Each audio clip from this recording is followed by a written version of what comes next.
दोस्तों नमस्कार। दोस्तों मैं विमल शाही आप सभी लोगों का अपने चैनल में स्वागत करता हूं और उम्मीद करता हूं कि आप लोग सब लोग स्वस्थ होंगे एवं मस्त होंगे। सभी राष्ट्रवादियों और सनातनियों से ये निवेदन रहेगा कि आप लोग मेरे चैनल को सब्सक्राइब कर लीजिए और वीडियो को लाइक एवं शेयर भी कीजिए। दोस्तों राजनीति में कभी कभी ऐसा होता है ना कि किसी के ईगो को हर्ट नहीं करना चाहिए। अगर आप कभी किसी के ईगो को हर्ट करते हैं और तो आपको ये अंदाजा नहीं होता है कि वो आदमी आपको कितना नुकसान पहुंचा सकता है। जी हां दोस्तों, हम बात कर रहे हैं अमित शाह के ईगो की, और हर्ट जिसने किया है उनके ईगो को उद्धव ठाकरे की हम बात कर रहे हैं। उद्धव ठाकरे की शिवसेना यूबीटी जो मसाल छाप है वो आज एक बार फिर से टूट गई है। किसी पार्टी में एक बार टूटती है लेकिन उस पार्टी के टूटने के बाद बिखर गई थी, लेकिन उस बिखरे हुए पार्टी को भी अमित शाह छोड़ने के मूड में नहीं है। सोचिए अमित शाह के ईगो को उद्धव ठाकरे ने कितना हर्ट किया होगा, और अमित शाह के पीठ में खंजर घोंपने का हश्र क्या होता है। आज उद्धव ठाकरे अपने घर मातोश्री में बैठकर रो रो कर ये सोच रहे होंगे, जो वो सोचते थे ना कि उनका जो प्यादा है संजय राउत वो बड़ी बड़ी बातें करता है सामना में, महिलाओं के खिलाफ, मुंबई में आम जनता के खिलाफ लोगों को धमकाता फिरता है। आज उसकी सारी सनक धरी की धरी रह गई, और आज उद्धव ठाकरे के शिवसेना के 9 में से 6 एमपी जो हैं टूटकर एनडीए में शामिल होने के लिए ओम बिरला से मिल चुके हैं। आपको बताते हैं कि वो 6 एमपी सांसद कौन कौन हैं। सबका लिस्ट बकायदा तैयार किए हुए हैं। 9 तो टोटल सांसद हैं, उनमें से देखिए 3 बच गए हैं। एक हैं अरविंद सावंत जो मुंबई साउथ के एमपी हैं, दूसरे हैं अनिल देसाई जो मुंबई साउथ सेंट्रल से सांसद हैं, और फिर है राजा भाऊ वाजे जो नासिक के सांसद हैं। तो 9 में से इन तीनों को छोड़ दीजिए, उसके बाद 6 जो हैं वो आज लोकसभा स्पीकर से मिलेंगे और वो अपना जो है पत्र लेटर जो है वो उनको देंगे, और ये अपने आप को शिवसेना सिंधेवाली में जो ओरिजिनल शिवसेना है, ठीक है ना, उसमें अपने आप को मर्ज करने का अनुरोध करेंगे और अपने लिए अलग बैठने की भी व्यवस्था करेंगे। तो वो कौन कौन से हैं सांसद हैं 6, उनके नाम है देखिए।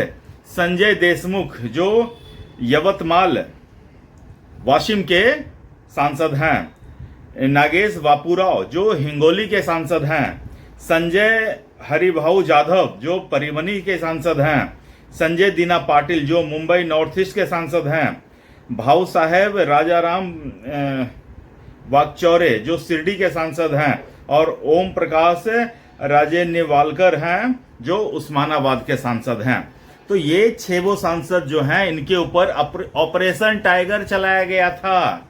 जी हाँ दोस्तों, इन लोगों ने अपने चुनाव चिन्ह में टाइगर रख रखा है कहीं कहीं अपने घर के आसपास, तो ऑपरेशन टाइगर चलाया गया है। आज मैं उद्धव ठाकरे की उस बात को याद करना चाहूंगा, उसको याद दिलाना चाहूंगा कि जब अमित शाह उनसे मिलने के लिए एक बार कहे थे, ये घटना 2019 से पहले की है, तो उद्धव में इतना अहंकार था कि उसने कहा कि मैं यहां से बाहर नहीं निकलूंगा, अमित शाह को यहां आना होगा। और अमित शाह भारतीय जनता पार्टी के सब जानते हैं एक छोटे से कार्यकर्ता हैं, तो छोटे से कार्यकर्ता वो भैया बाला साहब ठाकरे के बेटे उद्धव ठाकरे मातोश्री के वंशज, तो अमित शाह उनके घर जाते हैं। और जब उद्धव ठाकरे ने 2019 के चुनाव के बाद अमित शाह के बीजेपी के पीठ में खंजर घोंपा, तो यही उद्धव ठाकरे सोनिया गांधी के चरणों में लौटने के लिए दिल्ली तक दौड़े फिरते थे, दोनों बाप बेटा, और अमित शाह को धमक दिखाते थे कि हम यहां से नहीं जा सकते हैं, आप यहां आइए। आज देख लिया ना उद्धव ठाकरे, अहंकार का क्या हश्र होता है ये तुमको आज पता चल रहा होगा, या अभी भी नहीं पता चलेगा तो और टूटोगे, ठीक है ना। अभी भी नहीं पता चल रहा है तो और टूटोगे, अभी देखते रहिए। तो दोस्तों ये सारी कवायद जो है सांसदों को अपने तरफ लाने की कवायद जो है मोदी सरकार एक विशेष मिशन के तहत कर रही है, और उस मिशन का नाम है मिशन 362, जिसमें तृणमूल कांग्रेस के 20 ऑलरेडी आ चुके हैं, 6 ये आ गए हैं, 26 हो गए हैं, 293 पहले थे, 293 से 20 जुड़ गए तो 313 हो गए, 313 में 6 ये जुड़ गए तो 319 सांसदों की व्यवस्था बीजेपी ने कर ली है। अब 362 के लिए इनको 40 सांसदों को और मैनेज करना है, उसके लिए पूरा प्रयास अभी जारी रहेगा। And Modi and Amit Shah is not at done.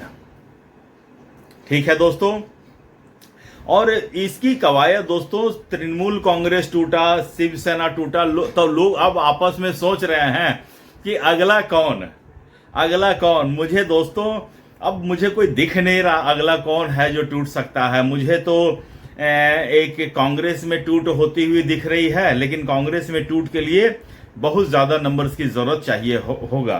तो कांग्रेस में मुझे टूट होती हुई अभी दिख नहीं रही है, लेकिन ऐसा लग रहा है कि समाजवादी पार्टी का अगला नंबर शायद हो सकता है। तो समाजवादी पार्टी जो है अब अपने एमपी को समेटना शुरू कर दिए हैं, गिनना शुरू कर दिए हैं, रोज प्रेजेंट लगा रहे हैं कि तुम प्रेजेंट हो ना। दोस्तों देखिए, प्रेजेंट लगाने से कुछ नहीं होता है। अभी 2 दिन पहले जब ये चर्चा चल रही थी कि ये सारे शिवसेना उद्धव के ठाकरे के जो सारे सांसद जो हैं वो एनडीए की तरफ जा सकते हैं, तो उद्धव ठाकरे ने अपने शिवसेना को एकजुट रखने के लिए मातोश्री में एक मीटिंग बुलाए थे। तो उस मीटिंग में सोचिए 4 सांसद पहुंचे थे, 9 में से 4 सांसद पहुंचे थे, बाकी 5 जो है वो ऑनलाइन जुड़े थे। ऐसा नहीं था कि कोई जुड़े नहीं थे, ऑनलाइन जुड़े थे। एक सांसद जो है वो ऑनलाइन भी नहीं जुड़े थे। तो इन लोगों ने आश्वासन दिया था उद्धव ठाकरे को, संजय राउत को, कि नहीं हम लोग कहीं नहीं जा रहे हैं। और संजय राउत खुद बाहर आकर कह रहे हैं कि कोई माँ की कसम खा रहा है, कोई भगवान की कसम खा रहा है, कोई बेटे की कसम खा रहा है। तो इन्हें लगता है कि ये सब कुछ झूठ बोलें, ये सब कुछ दोगलागिरी करें, ये सब कुछ मतलबी बने तो ठीक है, दूसरा नहीं बन सकता है। उद्धव ठाकरे ने अपने पिता बाला साहब ठाकरे की सारी जो उनकी जो विचारधारा था सबका तिलांजलि देकर समुद्र में फेंक डाला। जिस उद्धव ठाकरे को हिंदू हृदय सम्राट बनना चाहिए था, उस उद्धव ठाकरे के लिए अल्लाह अकबर के नारे लगते हैं। सोचिए, वो उद्धव ठाकरे पालघर के साधु संतों की हत्या पर उनके शासनकाल में हत्या हो जाता है और वो खामोश बैठ जाते हैं। हत्या होना कोई बड़ी बात नहीं है, हो जाती है, लेकिन उस हत्या पर आप रिएक्शन कैसे करते हैं ये इंपॉर्टेंट होता है। और उद्धव ठाकरे से यही बहुत बड़ी चूक हो गई, और अपने को सिर्फ सीएम की कुर्सी तक पहुंचाने के लिए उन्होंने बीजेपी जैसा विश्वस्त साथी का हाथ छोड़ा और जाकर कांग्रेस और एनसीपी के गोद में जाकर बैठ गए और मुख्यमंत्री बन गए। मुख्यमंत्री बनने का इतना इनको चाव था, अगर इनको कहता ना कांग्रेस वाला कि तुम साड़ी पहन कर जाओ, तो ये हो सकता है साड़ी साया ब्लाउज पहनकर विधानसभा में जाता ये उद्धव ठाकरे।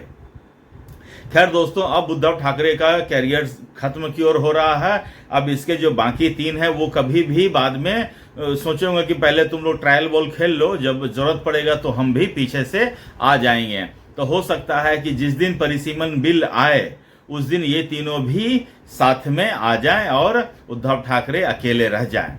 तो ये तो अभी सिर्फ एमपी आए हैं, साथ में हो सकता है कि एमएलए भी, इनके जो 20-22 एमएलए हैं, तो उस 20-22 में 16 से 18 इधर आने को तैयार हैं। ठीक है ना?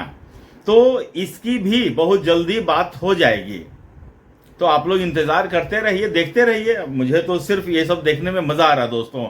ममता बनर्जी को इस तरह ये गति होते हुए देखकर रियली मुझे बहुत अच्छा लग रहा है दोस्तों। जिस तरह के अत्याचार ममता बनर्जी ने संदेश खाली पर किया, संदेश खाली जैसे इंसिडेंट को मैं सुनता हूं जहां पर शाहजहां शेख ने इतने अत्याचार किए थे। उनका एक एग्जाम्पल मैं देता हूं कि शाहजहां से किसी आदमी को पकड़ के लेके जाता था, अपने अड्डे पर बिठा के रखता था दिन से लेकर रात तक। शाम को उसके घर में खबर पहुंचाता था कि उनकी औरतों को कि तुम्हारा आदमी हमारे पास है, उसको आकर ले जाओ। फिर उसकी औरतें जाती थी, उसकी औरतें जो है वहां पर अपने पति के लिए मजबूर हो जाती थी। वहां पर मेरे शब्द लड़खड़ा रहे हैं ये सिर्फ बोलने पर। और सोचिए शाहजहां शेख जो है वो इस तरह की हरकतें किया करता था हर महिलाओं के साथ है। यहां तक कि चुनाव के दिन अमित शाह की वहां पर रैली थी संदेश खाली में, और वहां की कैंडिडेट रेखा पात्रा को टीएमसी के गुंडों ने अगवा करके एक घर में बंद करके रख दिया था। वो तो सोचिए कि अमित शाह का जिगरा इतना बड़ा है कि अपने कार्यकर्ता के लिए, अपने कैंडिडेट के लिए तुरंत उनका फोन नंबर लेते हैं और उनका लोकेशन ढूंढवा कर उनको मंच पर हाजिर करने के लिए कहते हैं, और वो होती है। ये होता है जिगरा। और उनकी अगर बदले की भावना देखनी है तो बंगाल और महाराष्ट्र में उद्धव ठाकरे का हाल देख लो। यही ममता बनर्जी है ना जो 2014 में पूछी थी कि अमित शाह कौन है। अब पता चला अमित शाह कौन है, उद्धव ठाकरे। अब पता चल रहा है ना अमित शाह कौन है। चाणक्य जिसके गोद में तुम जाकर बैठे थे ना, वो चाणक्य का सिर्फ मुखौटा है, असली चाणक्य हैं ये अमित शाह दी ग्रेट। और मुझे दोस्तों खुशी है कि अमित शाह की कार्यशैली जो है, जिस स्टाइल का मैं आदमी हूं, हमारे नेता भी उसी स्टाइल के हैं, तो मजा आता है। और जब इस तरह की चीजें होती हैं, किसी लक्ष्य की प्राप्ति के लिए सतत प्रयासरत रहना, ये सिर्फ अमित शाह, नरेंद्र मोदी जैसा ही लोग कर सकते हैं। तो दोस्तों आप लोग मुझे बताइए कि आपको मेरा ये एपिसोड कैसा लगा, मेरा ये वीडियो कैसा लगा, मेरा ये एनालिसिस कैसा लगा, कमेंट करके बताइए। और अपना ख्याल रखिए, स्वस्थ रहिए, मस्त रहिए। तब तक ले नमस्कार, बाय।